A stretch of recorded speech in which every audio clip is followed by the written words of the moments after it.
Hey gang, so this is just a quick booster, a little pep talk from me to you, your internet best friend, to get you out of your funk if you're in one.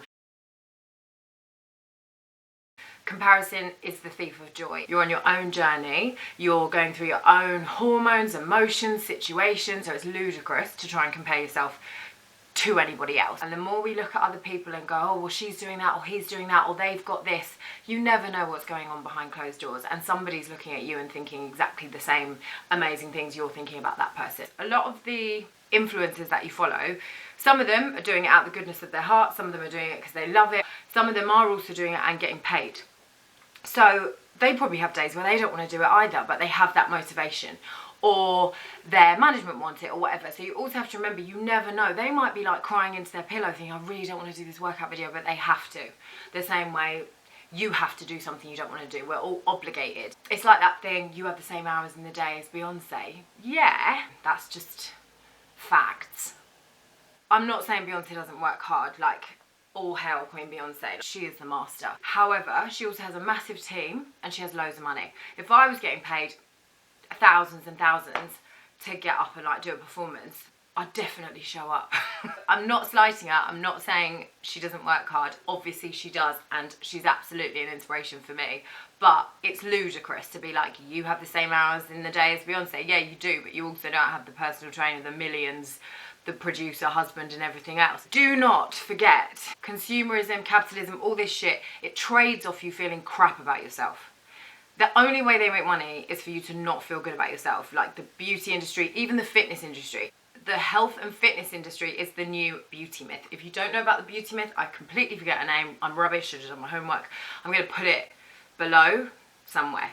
Health and fitness is the new beauty myth. We're sold this. Not every single health and fitness thing that you see is healthy. My ex used to say to me, I'll credit him on this, like health and fitness are different. That's why they're both in the title. So sometimes what you need for your health isn't going to be right for your fitness, or vice versa. Because working out and eating well is good for you, it's really hard to criticize it. But anything that becomes an obsession, or you're like, if I don't do this, I am bad, any of that negative talk isn't right. If your body needs a rest, you're not going to undo all of the work that you've done. You're going to rest, you're going to do what you need to do, and you can get back on it when you're ready. But just ploughing it and ploughing it and ploughing it and letting it become an addiction or something unhealthy, that isn't good either. Anything that is avoidance, suppression, nah, not good. The most important thing we can do for growth and healing is to just sit in it, and it's the most difficult thing. You will never want to sit in it, but that's when the good shit happens, not forcing yourself out of it all the time. When the feelings are uncomfortable, rather than running to your go-to thing, check in with yourself, sit in it, think about what that is, have some quiet contemplation time, whether that's meditation or a walk, whatever you do for you.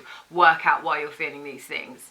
Then if you want to go and do something afterwards to ease the pain, that's on you, but at least you know what it's about. Never forget that if we were all happy and we just loved ourselves, so much would go out of business, so much money would be lost. Even things, that are helpful, like gyms, self-help books, a lot of these things are brilliant things, but if we all just woke up and loved ourselves and fueled our bodies right and everything because we just loved ourselves and we just did it right, so many things would go out of business. So never forget, it's a big game and they want you to feel shit.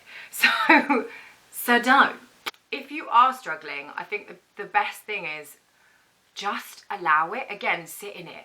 I think the more we try and fight it and overcome it and be better, the more it's just beating ourselves up and it's negative talk. On Monday, I just sat in it. I ate, I didn't do exercise, I laid around all day and I watched the telly. Then on Tuesday, I went for a long walk and I did some yoga.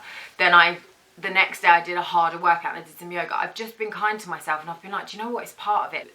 Everyone's going to be up or down at a different time. Don't try and suppress it, don't try and change it, go with it. And whatever you need to do that day is fine. I was definitely guilty of it. I was doing all the working out and the eating healthily, but I think some of it was for outward validation because I've been through a breakup, so to feel that I look hot and I'm going to be attractive to people, I want the next person I fall in love with to love me for me and who I am inside. So the most we can do is work on that.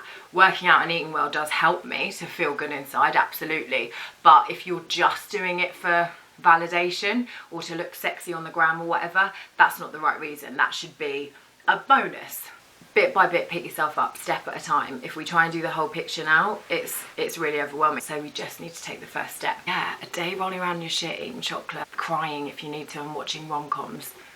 It's good for the soul. If that's what you need, do it. If you need to go on a 10-kilometer run, do it. But just don't beat yourself up. That's it. That's the pep talk.